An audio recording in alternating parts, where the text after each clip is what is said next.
Ammonium as कौन सा solvent ले रहे हैं हम, हाइड्रोजन फ्लोराइड। ठीक है, तो हमने देखा कि अगर हाइड्रोजन फ्लोराइड ज्यादा एसिडिक है और साथ वाली चीज कम एसिडिक थी तो ये एसिड की तरह बिहेव कर रहा था। बट अब क्या है, HClO4 और liquid hydrogen fluoride they are almost equal in nature, मतलब ऑलमोस्ट क्या है, इनकी एसिडिटी सेम। तो दैट मीन्स यहाँ पर HClO4 क्या करेगा, ना तो वो एसिड की तरह बिहेव कर सकता है प्रॉपरली, ना वो बेस की तरह। तो HClO4 is amphoteric in hydrogen fluoride. ठीक है, तो this is amphoteric in hydrogen fluoride. कैसे, अगर आप HClO4 को 2 मॉलिक्यूल्स ऑफ हाइड्रोजन फ्लोराइड के साथ रिएक्ट करते हो तो ये क्या करेगा, this is going to liberate H2ClO4 plus and along with this HF2 minus is formed। ठीक है, तो दैट मीन्स यहाँ पे आपको क्या प्रोड्यूस होता हुआ मिल रहा है, सॉल्वो अनायन। किसका सॉल्वो अनायन, जो आपके पास सॉल्वेंट था। तो दैट मीन्स HClO4 कैसे बिहेव किया, बेस इन नेचर। इसी तरह से अगर मैं HClO4 को सिर्फ एक मॉलिक्यूल हाइड्रोजन फ्लोराइड के साथ रिएक्ट करवाऊं तो ये क्या प्रोड्यूस करता है, chlorate ion and along with this H2F plus is formed। H2F plus is what, solvocatine of the solvent। तो this is the solvocatine। ठीक है, अब ये सॉल्वोकेटाइन प्रोड्यूस हो रहा है तो दैट मींस यहाँ पे HClO4 कैसा बिहेव कर रहा है, एसिडिक इन नेचर। तो क्योंकि इन दोनों की स्ट्रेंथ ऑलमोस्ट सेम थी, अब HClO4 क्या है, दोनों की स्ट्रेंथ इक्वल थी, तो दैट मींस या तो ये एसिड की तरह भी बिहेव कर सकता है और कुछ रिएक्शंस में ये बेस की तरह भी बिहेव कर सकता है। Next write down antimony pentafluoride, this is very important. antimony pentafluoride in liquid hydrogen fluoride। This is antimony pentafluoride in liquid hydrogen fluoride। ये क्या जनरेट करता है हमारे पास, SbF6 minus and along with this H2F plus is formed। यहाँ पे अगर हम 2 molecules ले HF के तो SbF5 को जब हम रिएक्ट करवाते हैं with 2 molecules of HF means इनमें से क्या होता है, एंटीमनी पेंटाफ्लोराइड है, HF के हमारे पास कितने मॉलिक्यूल्स हैं, 2 मॉलिक्यूल्स। यहां से एंटीमनी क्या करेगा, सबसे पहले तो क्या करेगा, इनमें से एक F माइनस को एब्स्ट्रैक्ट कर लेगा। ठीक है, अगर हम इसको इस तरह से लिखें FH प्लस FH, ठीक है, ये F माइनस क्या करेगा, ये F माइनस एंटीमनी के साथ जब जाएगा तो क्या प्रोड्यूस करेगा, SbF6 माइनस, और यहां से क्या हुआ, H प्लस रिलीज, और यहाँ एक HF ये वाला ऑलरेडी था, ये दोनों प्रोड्यूस क्या करेंगे, H2F प्लस। तो फाइनल आपके पास ये प्रोडक्ट्स बनेंगे SbF6 minus and H2F plus. तो any substance which is producing the solvocation, या इसमें आपको मेन पॉइंट क्या याद रखना है कि यहाँ पर ये जो मिक्सचर बनता है that is super acid. Super acid means कि with this mixture is a very strong acid. Acid ही होगा ना, क्योंकि यहाँ पे आपके पास क्या है, H2F प्लस सॉल्वोकेटाइन है। जैसे वाटर का सॉल्वोकेटाइन क्या था, वाटर का सॉल्वोकेटाइन हाइड्रोनियम आयन होता है, और ये क्या होता है, एसिडिक। क्यों, क्योंकि ये अल्टीमेटली क्या रिलीज करता है, H प्लस। ऐसे ही जो आपके पास सॉल्वेंट HF है उसका सॉल्वोकेटाइन आपके पास क्या है, H2F प्लस। तो दिस इज एसिडिक क्योंकि ये भी अल्टीमेटली क्या रिलीज करेगा, H प्लस। अब ये क्या है, this is also acidic, this is also acidic, but ये जो है आपके पास इट इज वेरी स्ट्रॉन्ग। ठीक है, तो इसलिए जो भी हमारे पास बहुत ज्यादा स्ट्रॉन्ग एसिड्स होती है उसको हम क्या बोलते हैं, सुपर एसिड। तो ये जो मिक्सचर प्रोड्यूस हो रहा है दैट इज सुपर एसिड, क्योंकि इस मिक्सचर में जो सॉल्वोकेटाइन था that was H2F plus which is highly acidic in nature. Okay, next write down, next the action of sulfuric acid as solvent। next हमने क्या पढ़ना है, सल्फ्यूरिक एसिड एज सॉल्वेंट।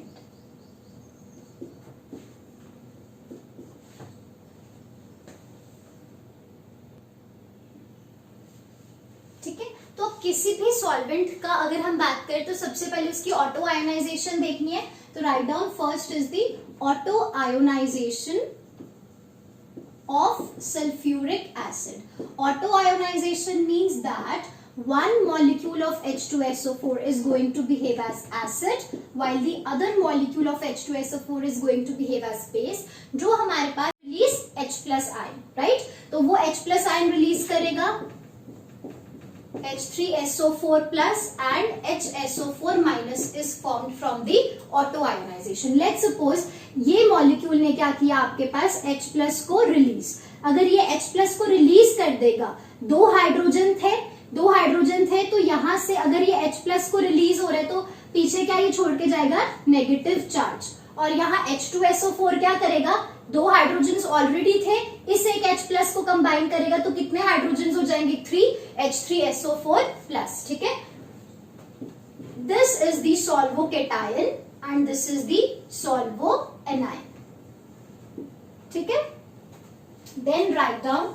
अब देखो इसमें हमें क्या चेक करना है कि जो H3PO4 है, HNO3 है and we have acetic acid, they are weaker acids as compared to H2SO4, as compared to what, जो हम solvent ले रहे हैं H2SO4, उसके comparison में these are all what, weaker acids, so they behave as base in H2SO4. मतलब अगर आप H2SO4 के साथ HNO3 या HNO3 H3PO4 ले रहे हो, क्योंकि ये H2SO4 के कंपैरिजन में कम एसिडिक है तो फोर्सफुली इन्हें कैसा बिहेव करना पड़ेगा, they will be behaving as base in H2SO4. ठीक है, तो write down the reactions of these acids in H2SO4. If you have H3PO4 or you have HNO3 or you have acetic acid, whenever all of these they are dissolved in H2SO4, all of them they are going to behave as basic in nature because H2SO4 is much stronger as compared to all of them, right? Actual में all of these are acidic in nature, but in the presence of H2SO4 which is even more acidic as compared to all of these, so they are going to behave as base and this is going to behave as acid. तो base क्या करता है, proton की abstraction, right? तो यहां से H plus जो हमारे पास फॉस्फरस है ये किसको अटैक कर लेगा, H प्लस को, तो यहां से H प्लस हमारे पास आएगा तो क्या बनेगा, H4PO4 पॉजिटिव और यहाँ HSO4 माइनस. तो here we will get H2NO3 plus and HSO4 minus and here we will get plus HSO4 minus. तो हर केस में क्या प्रोड्यूस हो रहा है, सॉल्वोएनाइन. किसका सॉल्वोएनाइन प्रोड्यूस हो रहा है, सॉल्वेंट का. H2SO4 सॉल्वेंट हम स्टडी कर रहे हैं तो ये हमारे पास सब्सटेंसेस कैसे बिहेव कर रहे हैं, बेसिक इन नेचर.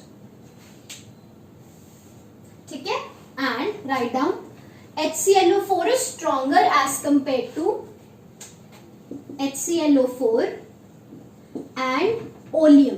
ओलियम क्या होता है, H2S2O7, this is oleum, this is the dimer of sulphuric acid. ठीक है, HClO4 and oleum they behave as, और you write, they are slightly stronger acid, they are slight stronger acid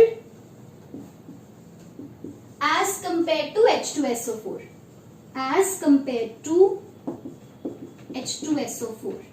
तो क्या है ये, जो हमारे पास HClO4 है और ओलियम है, they are slightly stronger acids as compared to H2SO4. So therefore they are going to behave as, so they behave as. अब क्योंकि ये स्ट्रॉन्गर एसिड है एज कंपेयर टू H2SO4, तो जो ज्यादा स्ट्रॉन्ग है वो कैसे बिहेव करेगा, एसिडिक इन नेचर, और H2SO4 अब कैसे बिहेव करेगा, basic in nature. So they behave as weak acids, weak acids in H2SO4. ठीक है, मतलब क्योंकि ये थोड़े से ही ज्यादा स्ट्रॉन्ग है, ऐसा नहीं कि बहुत ज्यादा स्ट्रॉन्ग है एज कंपेयर टू H2SO4, क्योंकि they are just slightly stronger as compare to H2SO4. So therefore they are going to behave as weak acids in H2SO4.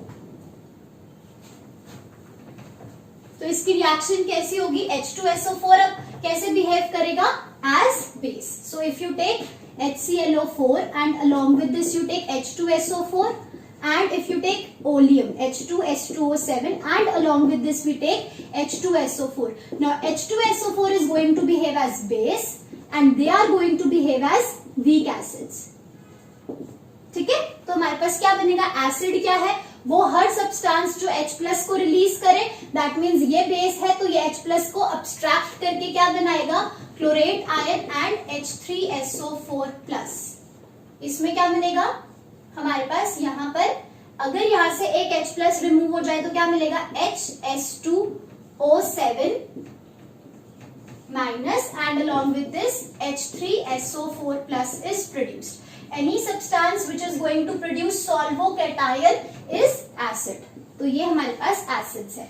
इसके अलावा हमारे पास क्या है, urea acetamide and sulphamide. Urea acetamide,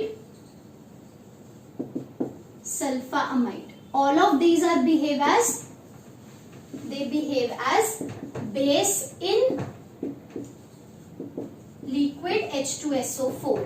ठीक है, याद है हमने यूरिया एसिटामाइड और सल्फामाइड को बोला था कि दे बिहेव एज एसिड्स। किस केस में, जब आप अमोनिया ले रहे थे, अमोनिया बेसिक सॉल्वेंट है, उसमें ये चीजें कैसे बिहेव कर रही थी, एसिडिक इन नेचर। अब हमने सॉल्वेंट कौन सा लिया है, H2SO4, तो उसमें ये चीजें कैसे बिहेव करेंगी, बेसिक इन नेचर। तो यूरिया हमारे पास होता है NH2CONH2, we have acetamide which is CH3CONH2 and we have sulphamide which is NH2SO2NH2। तो जब इन सब्सटेंसेस को हम सॉल्वेंट में डिसॉल्व करेंगे, सॉल्वेंट कौन सा, H2SO4, H2SO4 क्या है, this is acidic in nature, और उस केस में ये सारे ये चीजें कैसे बिहेव करेंगी, they are going to behave as bases. Bases का क्या काम है, यहां से प्रोटॉन को एक्सट्रैक्ट करना। तो यहाँ पे हमारे पास क्या बनेगा, NH2CONH3 positive and along with this HSO4 minus is formed. इस केस में भी हमारे पास क्या बनेगा, CH3CONH3 positive plus HSO4 minus and here we will get NH2SO2NH3 positive, क्योंकि इन्होंने क्या कर लिया है, प्रोटॉन को एब्स्ट्रैक्ट और साथ में HSO4 minus is formed, right? This way. So all of them they are going to behave as bases in H2SO4. ठीक है? Write down the next solvent. HSO3F is the next solvent.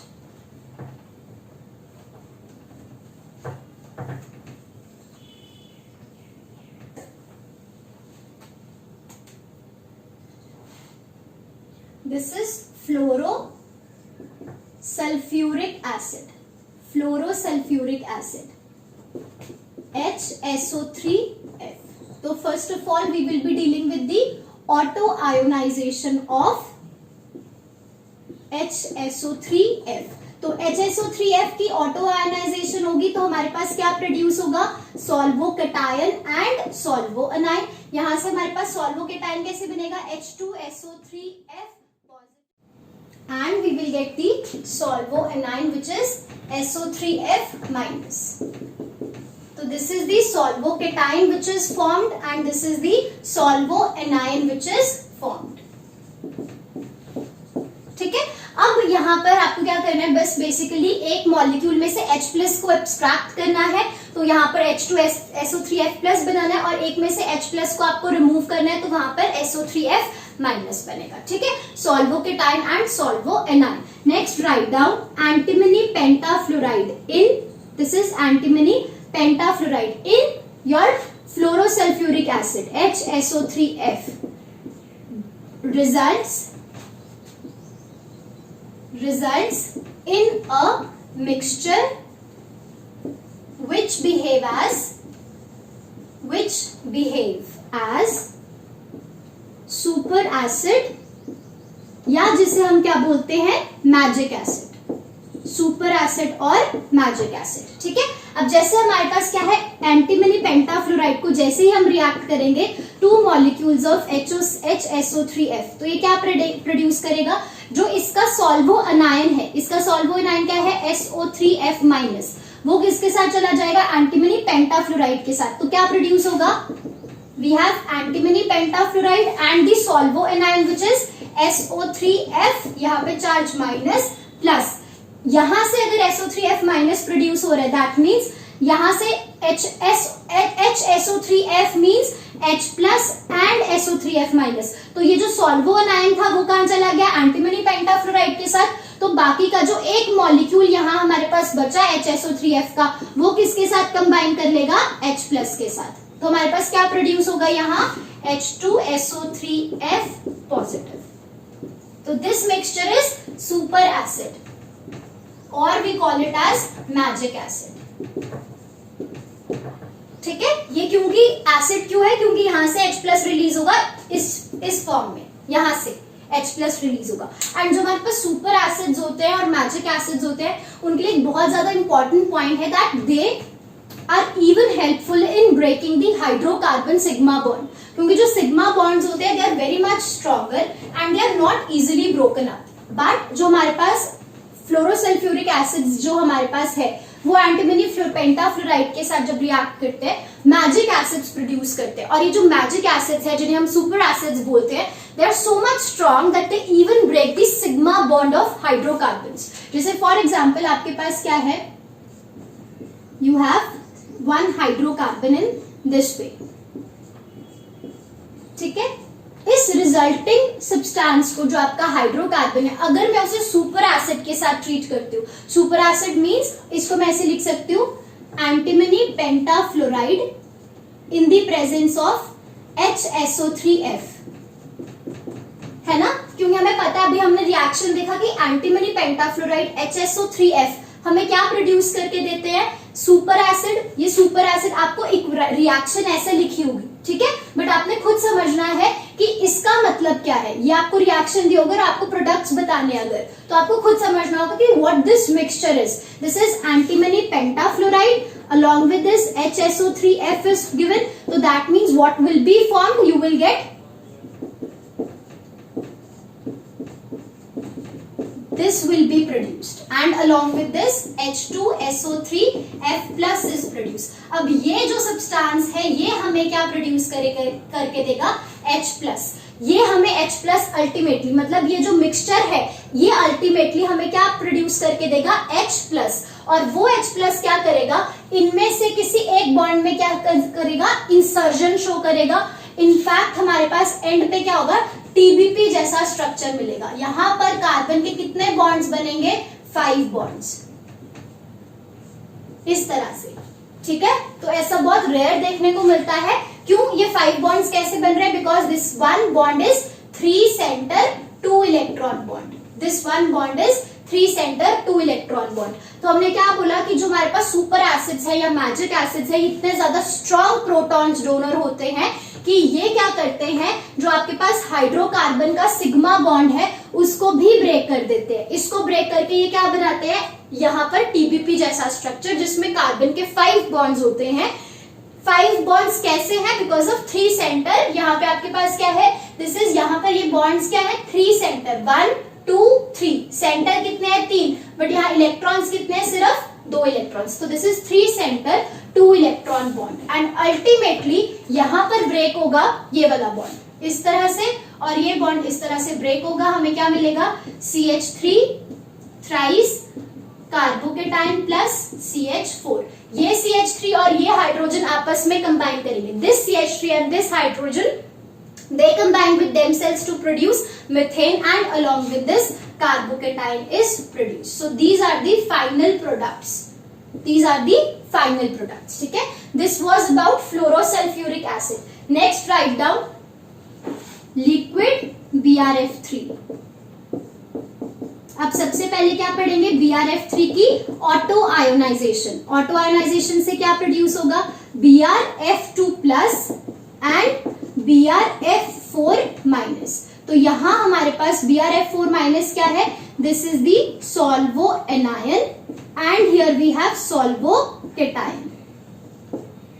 ठीक है, solvocation and solvoanion of BRF3 are produced. Next you have to tell कि इसके अंदर action antimony पेंटाफ्लोराइड का इसमें भी कैसा होगा, when this is dissolved in BRF3 this is going to produce SbF6 minus along with this BRF2 positive is formed. So this is the action of antimony pentafluoride in liquid BRF3. ठीक है, तो ये क्या produce करके दे रहा है, इसका solvokation.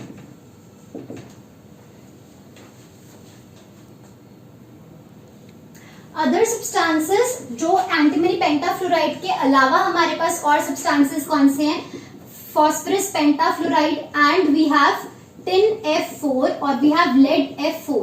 दे also behave as acids. देखो जो भी सब्सटेंस आपका सॉल्वोकेटाइन प्रोड्यूस करके दे रहा है तो दैट मीन्स ये कैसा था? Acidic in nature. इसके अलावा ये आपके पास जो तीन सब्सटेंसेस हैं they also behave as acidic in nature in BrF3. ठीक है. और BrF3 में बेस कौन बिहेव करेगा? Potassium fluoride. Potassium fluoride is going to behave as base.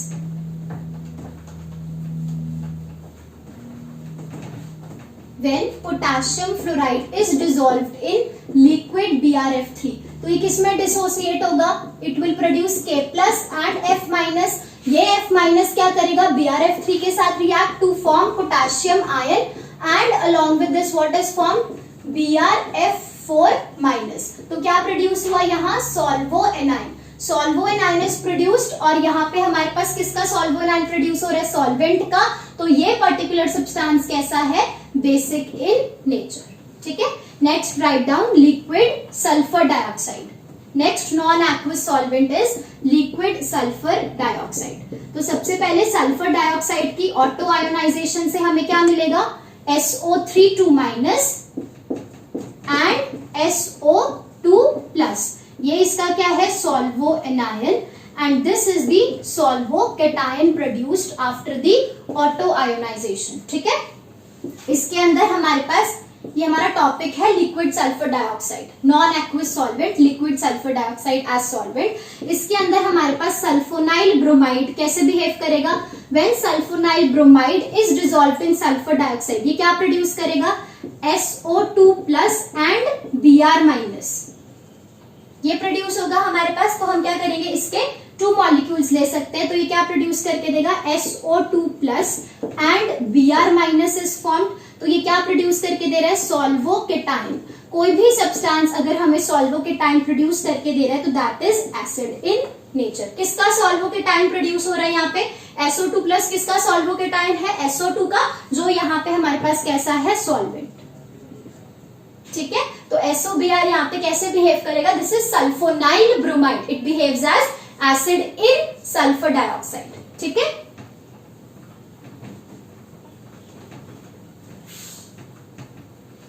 Next we have this is potassium sulphide. ये क्या प्रोड्यूस करेगा? 2K plus and SO3 2 minus. Right.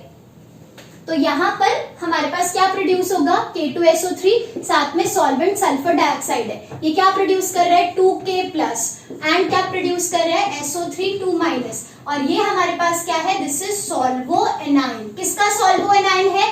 जो हमारे पास सॉल्वेंट है sulfonyl.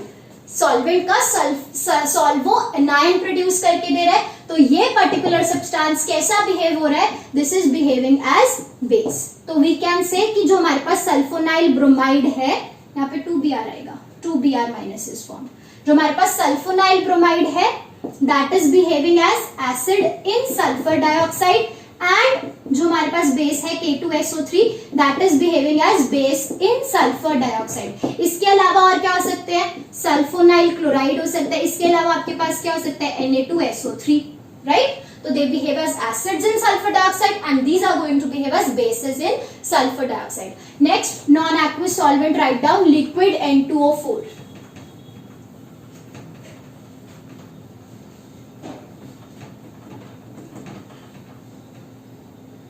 Next solvent is liquid N2O4. इसकी auto ionization कैसे होती है? N2O4 किसका डाइमर है? N2O4 is the dimer of NO2. तो हम बेसिकली क्या करेंगे? एक मॉलिक्यूल NO2 का और एक मॉलिक्यूल NO2 का, ये आपस में इनकी ऑटो आयनाइजेशन पढ़ेंगे. ठीक है. तो बेसिकली इनकी जब ऑटो आयनाइजेशन होगी तो क्या बनेगा? NO plus solvocation and NO3 minus solvoanion. So this is the solvocation which is formed and this is the solvoanion formed after the autoionization of N2O4, ठीक है। तो ये ऑटो आयोनाइजेशन किसकी है, सॉल्वेंट हमारे पास कौन सा है, N2O4 ही है। तो this is the auto ionisation of N2O4। तो इस N2O4 की ऑटो आयोनाइजेशन से हमें क्या प्रोड्यूस होगा, solvocation solvoanion, nitrosonium is the solvocation and nitrate ion is the solvoanion produced, ठीक है। बट ये किसका डाइमर था, NO2 का, तो हम रिएक्शन इस तरह से लिखेंगे, ठीक है। अब इसके अंदर हमारे पास क्या है, कौन सा सब्सटेंस एसिड की तरह बिहेव करेगा और कौन सा base. Let's suppose we have sodium nitrite in what, we have liquid N2O4। Sodium nitrite कैसे डिसोसिएट होगा, it will give sodium ion and along with this nitrate ion.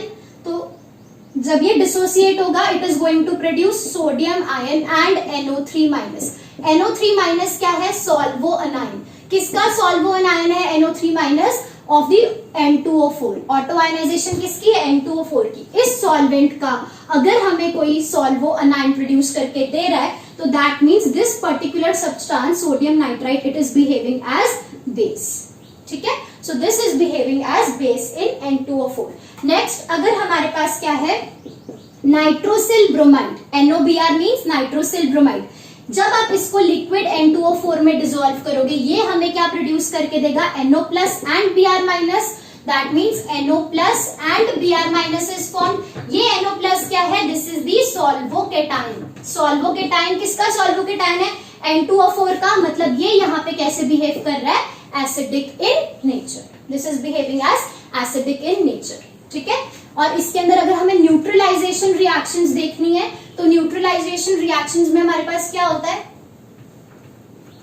Acid और base, NOBr। ये हमारे पास acid है और base हमारे पास क्या है, NaNO3।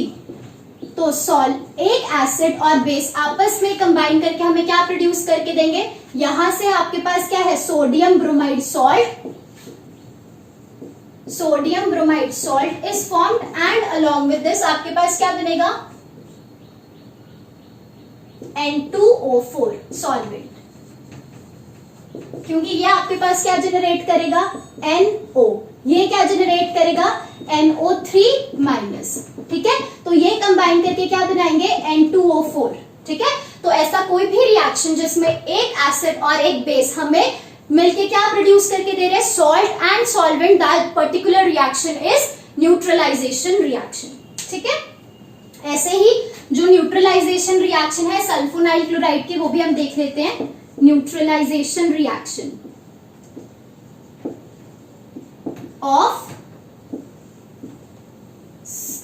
सल्फर डाइऑक्साइड, ठीक है। सॉल्वेंट क्या है, सल्फर डाइऑक्साइड। सल्फोनाइल क्लोराइड अगर हम ले लें, ठीक है, SO2 plus SOBr2, SO2 plus, और यहाँ पे चार्ज कितना है, -1 ऑन 1 ब्रोमीन एटम। तो 2 पे कितना चार्ज हो जाएगा, -2। और इसके साथ ये हमारा क्या होता है, एसिड बिहेव करता है। सल्फर डाइऑक्साइड में कैसे बिहेव करता है, acidic in nature. And Na2SO3 कैसे बिहेव करता है, बेसिक इन नेचर। तो ये दोनों आपस में कंबाइन करके क्या बनाएंगे, यहां से क्या बन रहा है आपको, sodium bromide, 2 moles of sodium bromide, salt is formed and along with this what you get, H2O4। यहाँ पे आपके पास सल्फर डाइऑक्साइड मिलेगा। यहाँ पे हमारे पास क्या है, सल्फर के 2 मॉलिक्यूल्स हैं, ऑक्सीजन के कितने मॉलिक्यूल्स हैं, सल्फर के 2 एटम्स हैं, 1s and another s, 2 molecules of sulphur and oxygen. Total हमारे पास कितने हैं, 4, ठीक है। तो मतलब सल्फर डाइऑक्साइड के हमारे पास 2 मॉलिक्यूल्स बनेंगे, 2 molecules of sulphur dioxide. That means आपको बस बैलेंस करना है ना। यहाँ पे आपके पास, यहाँ चेक कर लो, 2 सल्फर एटम्स हैं, तो यहाँ पे मैंने 2 सल्फर एटम्स बनाए। और यहाँ पे टोटल ऑक्सीजन एटम्स कितने हैं, 3 + 1 4। तो इसलिए यहाँ पे टोटल ऑक्सीजन एटम्स कितने प्रोड्यूस होंगे, 4। तो ये आपके पास सॉल्ट प्लस सॉल्वेंट। तो ऐसा कोई भी रिएक्शन जिसमें सॉल्ट और सॉल्वेंट प्रोड्यूस हो रहा है, that is the neutralisation reaction. Okay, so that's all for today.